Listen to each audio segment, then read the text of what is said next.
After a car accident, Dan Merrick begins his harrowing journey to rebuild himself. He not only faces physical injuries, but also mental amnesia that robs him of his memory of the events leading up to the accident. His face is badly damaged, and although several plastic surgeries restore his former appearance, his inner world remains shattered. He has no memory of his past. His identity seems to have dissolved, and he feels like a person reborn in an alien reality. He cannot remember the details of his work as an architect, his habits, or what bonded him to his wife Judith. Judith, his wife, remains close to him despite the trauma she has suffered. She, like Dan, survived the disaster, but for her, recovery seems less painful. She tries to support him through this difficult process, but her presence makes Dan feel confused. She knows him too well, and he can't remember her face or how they used to live. He senses that she's hiding something important, but he can't figure out what it is. Judith tries to create a semblance of normalcy, assuring him that everything will return once he regains his memory. But Dan senses that her words are insincere. He can't understand why she won't tell him about his past, what she is hiding from him. Throughout the movie, Dan experiences moments when his brain begins to show him fragments of memories. These moments feel like epiphanies, but each one feels painfully incomplete.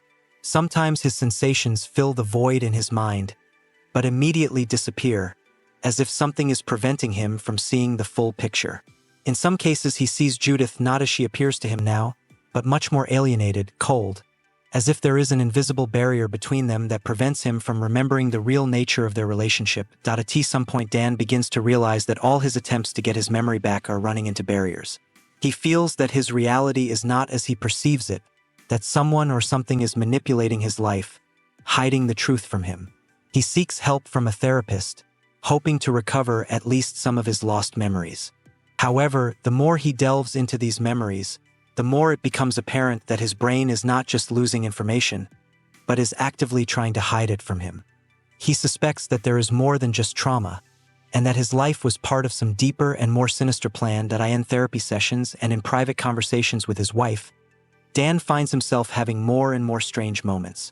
He realizes that Judith is avoiding answering questions about exactly how the accident happened and why his life is now so changed. He feels that she is not just trying to be supportive, but rather hiding the truth from him. His feelings are heightened when he discovers that many of his personal items that could help him recover his memory are disappearing or out of place. He begins to suspect that everything that happens to him is not an accident, but a carefully planned manipulation of his life. Dan decides to make sense of his past life. He tries to find the key to his lost memory by contacting various people related to his work and personal life. He finds old documents, photographs, and records, but each time he tries to connect them to his current reality, he encounters more and more contradictions. All these clues seem to lead to one thing, but the further he goes, the more he feels that someone is hiding something important from him. Moments of despair alternate with flashes of insight as Dan begins to see scenes from his past that he couldn't remember. He remembers what Judith looked like in their happier days, how they practiced architecture together, how they discussed plans for the future. However, these memories are soon replaced by ones that show him in a different light. He sees himself in places he has not been, among people he did not remember, and among events that are foreign to him. Dan feels that his life has been rigged, that he has been drawn into some complex game in which his role was not accidental. He begins to doubt more and more that the accident was an accident and not part of the scheme. When Dan finds some notes in the old office that he seems to have once left behind, his suspicions become even more well-founded. He realizes that he has been involved with people with whom he has no memories and who seem to be hiding something. What's more, he finds evidence that Judith was deeply involved in the events that preceded the accident. Dan becomes more and more convinced that she didn't just happen to be there for him, and that her behavior during rehab was just part of keeping him deluded.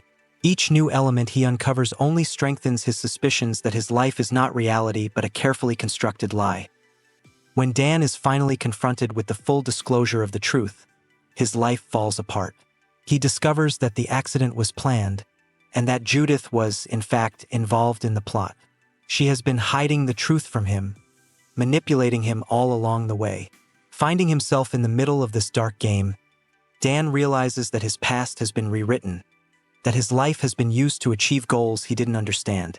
Everything he knew about himself turned out to be a lie, and his entire reality was just a set designed to hide the true picture.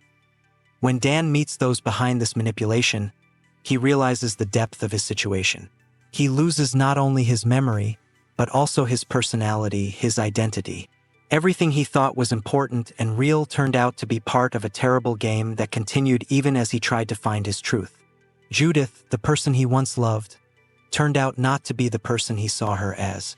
Eventually, Dan realizes that in order to rebuild his life, he needs not just to get his memory back, but to understand who he really is.